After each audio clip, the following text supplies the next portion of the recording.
Hi, this is Kathy from the White Pigeon Library. We've got new books. We've got Earth, the Right Place for Love. It's a novel by Elizabeth Berg. And it's about a character, Arthur Moses, who apparently is a character in a later, or a book that she's already written. So I guess it's kind of like a prequel? I don't know.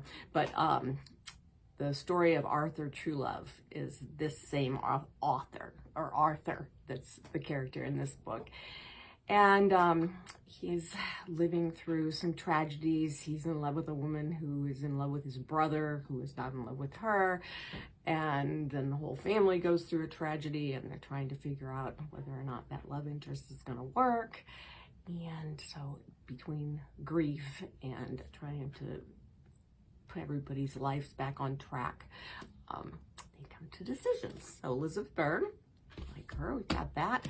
We've got Harlan Coben's new one, I Will Find You.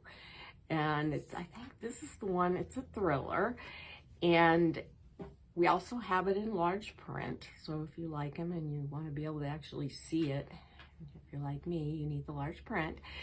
And this character wakes up and his 3-year-old son is apparently murdered, and right in the same house down the hall, and eventually he is put in prison for that murder. He's convicted of killing his own son, and then the sister of his wife comes in to visit him in prison and has a picture that shows that his son is still alive.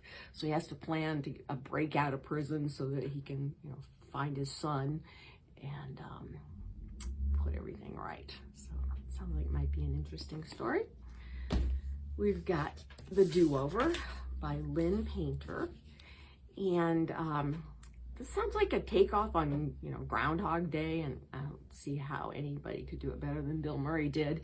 But apparently it's about a woman who keeps waking up to experience a disastrous Valentine's Day over and over. Every morning she wakes up and that Valentine's Day starts over again, where her boyfriend is cheating on her and she's running into someone else who may or may not turn into a love interest if she can ever get out of this time repeating loop. So, Do-Over. We've got Delicious Monsters by Lascelles Sambury. I really love the pictures on this book, if nothing else. It's a young adult psychic fiction, and I'm not really sure what that means. Fantasy book. And the main character apparently can see dead people.